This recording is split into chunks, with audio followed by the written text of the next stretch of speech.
Coup d'œil à la scène culturelle maintenant, Stéphanie. En 2026, Ottawa va fêter ses 200 ans, c'est pas rien.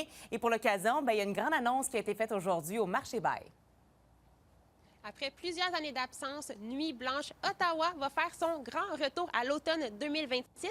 Et pour le nouveau commissaire à la vie nocturne, c'était une priorité de ramener cet événement emblématique dans la capitale. Je pense que c'est la chose dont on m'a le plus parlé quand je suis arrivé l'an dernier. C'était on veut revoir la Nuit Blanche. On en a eu une il y a quelques années. Nuit Blanche, c'est l'événement où toute la ville se rassemble et vibre ensemble. Il y en aura pour tous les goûts, pour tous les âges aussi, et pour toutes les heures. Donc, de 7 h le soir jusqu'aux petites heures du matin, des spectacles, l'animation dans la rue, de l'art public, mais aussi beaucoup de concerts dans les salles de spectacle, peut-être des pop-up, des activations spéciales, des lectures de poésie dans des restaurants. Qui sait? On verra. Tout est possible. L'événement a pour objectif d'enrichir la culture locale, de stimuler l'économie et de mettre en lumière le rayonnement international de la ville. Je trouve qu'Ottawa a un terrain qui est prêt à ça, dans le sens où on a tous les instituts nationaux, provinciaux, municipaux au niveau des arts qui sont ici. Donc, ça peut vraiment venir une nuit blanche qui est non seulement locale, mais internationale aussi. L'annonce faite aujourd'hui fait suite à un été particulièrement achalandé, avec plus de 50 de visiteurs par rapport à 2024 au Marché Bail. Pour les résidents d'Ottawa, ils veulent les événements comme ça, les événements mondiaux, les événements que les autres villes, les autres capitales ont. Alors, je suis très fier d'attirer un événement comme ça à Ottawa pour nos résidents et aussi pour les touristes. Nuit Blanche Ottawa, c'est l'occasion de découvrir l'art, la technologie et la culture partout aux 4 coins de la ville dans une expérience immersive. Une nuit blanche, c'est l'expression nuit blanche, passer une nuit blanche, faire qu'on était étudiant, qu'on passait la nuit blanche à étudier, à faire un travail qui était à remettre et tout ça. C'est le concept de nuit blanche dont ne pas dormir et passer toute la nuit à aller découvrir des installations artistiques, aller voir des spectacles, aller voir pour une nuit complète.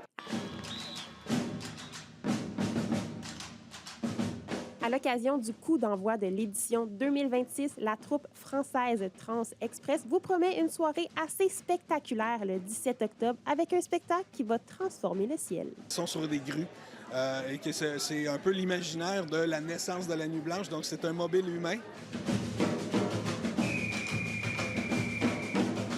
En attendant l'arrivée de la Nuit Blanche à l'automne 2026, on se donne rendez-vous ici même sur la rue York le 17 octobre à 20h30 pour un petit avant-goût de ce qui nous attend. Mon Dieu, c'est le cas de le dire, il ne faut pas avoir peur des hauteurs pour être sur une grue en plein centre-ville. Et parlant du Marché Bail, Stéphanie, justement, il y a un groupe d'ici, Sunday Riot Club, qui sera en spectacle dès la semaine prochaine, tout près justement de l'emblématique Signe d'Ottawa.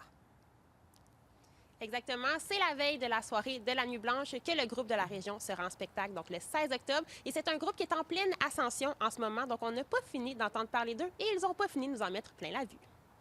Sunday Riot Club est présentement en studio. On a également des spectacles vraiment intéressants qui s'en viennent. On prépare un nouvel EP et on va ouvrir pour le groupe de Vancouver, Uncle Strut, qui est un groupe qui tourne partout au Canada présentement, qui tourne également aux États-Unis. Ils nous ont demandé justement d'ouvrir pour Uncle Strut le 16 octobre du côté du 27 Club dans le Marché Bail. Donc c'est du rock des années 80, je dirais, aux influences Guns N' Roses, de Cult. Et puis on est toujours rempli d'énergie en spectacle, ça bouge beaucoup. T'es pas toute seule sur la scène. Bien évidemment, non. Je joue la basse. Je suis accompagné de Jean-Philippe Terrien, qui est à la guitare et au chant, et Sean Connor, nouveau batteur dans Sunday Riot Club.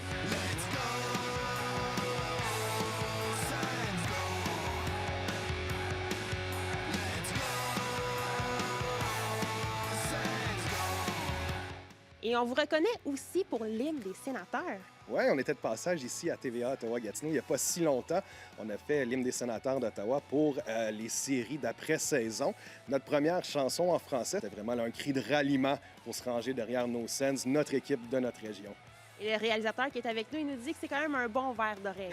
Bien, merci beaucoup, c'est apprécié. Et pour la suite, c'est quoi qui vous attend? On est en train de préparer un nouvel EP en studio. On va ouvrir pour un groupe qui a été nommé au prix Juno. Ça va se tenir à la fin du mois de novembre. Je ne peux pas l'annoncer tout de suite, mais c'est organisé par Modo Live. Si vous cherchez un petit peu, vous allez peut-être trouver qui est l'artiste, mais on va l'annoncer prochainement sur nos réseaux sociaux.